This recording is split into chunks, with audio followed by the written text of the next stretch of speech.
김철진, 김용현 장관의 군사보좌관 합참에서 근무할 당시에 업무연이 있죠? 같이 근무한 적 있죠?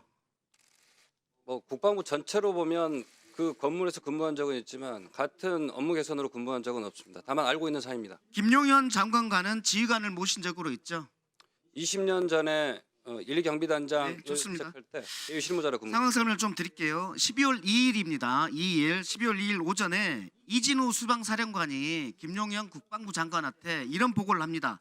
계엄 시에 수방사는 이렇게 움직이겠다는 보고를 하는데 거기에 뭐 쭉 나옵니다. 수호시 TF도 나오고 공포탄 개인 불출도 나오고 새지렛대 망치톱 휴대도 나옵니다. 거기에 어떤 내용이 나오냐면 국회 협력단 지원을 받아서 국회의사당 등에 병력을 세밀 배치한다.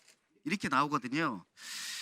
그런데 12월 2일 날 오후에 단장님 김용현 장관 만났죠?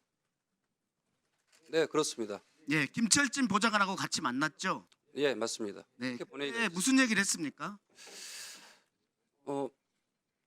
일단 13시 50분 경에 전 장관께서 국회 협력단 사무실로 오셨고 국회 본회의를 준비하는 내용, 즉 당시에 거기에서 이번 임무와 관련된 김용현 단장을 아니죠. 김용현 국방부 장관이 이진우 수방사령관으로부터 국회 협력관실을 이용하겠다라는 얘기를 했는데 그 김용현 장관이 그 보고를 받고 오후에 그 실행을 해줄 단장님을 만났는데 아무런 얘기도 없었습니까? 없었습니다. 오후에 오시는 거는 본회의 일정 때문에 오신 것으로 알고 있습니다. 오전에 보고받은 사람이 오후에 직접 당사자를 만났는데 아무 얘기가 없었다. 그렇습니다. 예, 12월 3일입니다. 계엄 발동 직후에 22시 45분에 김용현 장관으로부터 전화 받으셨죠? 네. 무슨 내용이었습니까? 어디냐 물어서 삼각지 독심 숙소라고 답변했고 예. 수방사령관하고 통화해 특전사하고 하면서 급하게 전화를 끊었습니다. 통화해라고 했는데 어떤 내용을 통화해? 무엇을 통화해? 라고 얘기하지 않았습니까? 네. 아니 통화하라고만 하고 무엇을 이란 얘기를 하지 않은 통화를 했단 말이에요? 일단 그렇게 지시를 하셨고 그게 사실입니다. 그것은 이미 사전에 무슨 내용을 통화할지를 이미 알기 때문에 내용에 대해서는 지시할 필요가 없는 거 아니에요? 그러니까 통화해 시기만 결정된 것이지 내용은 이미 서로 간에 합의됐으니까 내용 없이 지금 통화해 라고 한 거 아닐까요? 이게 합리적인 거 아니에요? 합의되지 않았고 이게 합리적인 거 아니에요?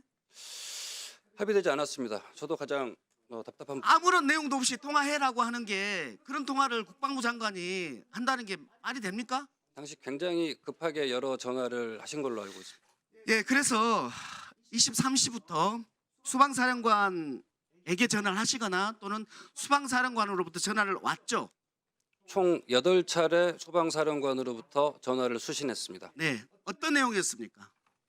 병력을 안내해달라는 취지의 말을 계속했습니다. 예, 그래서 어떻게 했습니까? 저는 거듭 어렵다는 취지로 답변하였습니다. 어렵다고 했습니까? 네, 그게 맞습니까? 네, 그렇습니다. 네, 알겠습니다. 그러면 더 물을게요.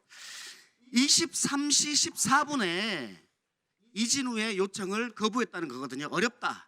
네, 길 안내 해줄 수 없다. 이렇게 대답했다는 건데 그런데 23시 45분부터 이진우는 본인 밑에 있는 수방사 특임대한테 이렇게 얘기합니다. 국회로 이동해서 출입하는 모든 인원을 통제해라. 양재영이라는 사람을 만나서 그 사람을 도와라 라고 지시를 합니다.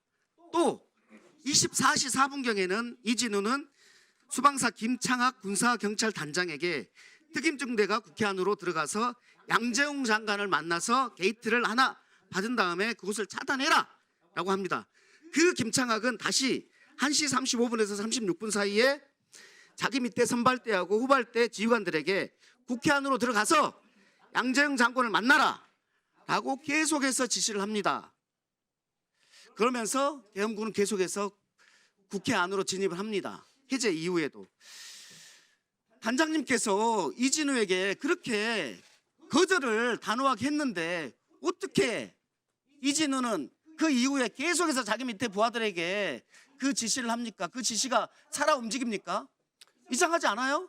문제가 있다고 판단했고 협조할 수 있는 상황도 아니었습니다. 그리고 저는 소방사 군사경찰 제가 그 단장을 말을 모릅니다. 다시 듣겠다는 게 아니라 그럼에도 불구하고 이진우는 자기 부하들에게 계속해서 양재영을 만나라라고 하는 게 이상하다라는 말씀을 드리는 거예요. 1시 6분 말씀드릴게요. 곽종근, 김현태 이런 분들하고 계엄 전후로 통화한 적 있습니까? 없습니다. 그러면은 국회 협력단실에 도착한 게 23시 28분이죠. 네, 맞습니다. 그 이후에 계속 협력단실에 있었습니까? 처음에 들어와서 상황 파악을 위해서 로텐도홀에 한번 올라간 적이 있고 예. 그 이후에는 대부분 국회 협력단실에서 대기를 했습니다. 예. 그러면 협력단실에 있었던 다른 인원들이 곽종근이나 김현태하고 통화한 적이 있습니까? 없습니다. 확인했습니까? 네, 어떻게 확인했습니까? 인원들한테 물어봤고 다 물어봤습니까? 국회 협력단 특성상 그 인원들이랑 통화할 일이 없습니다. 강태훈 협력관님 전화한 적 있습니까? 없습니까?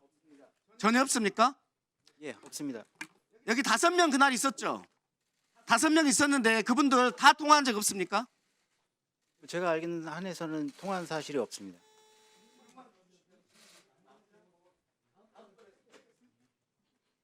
네,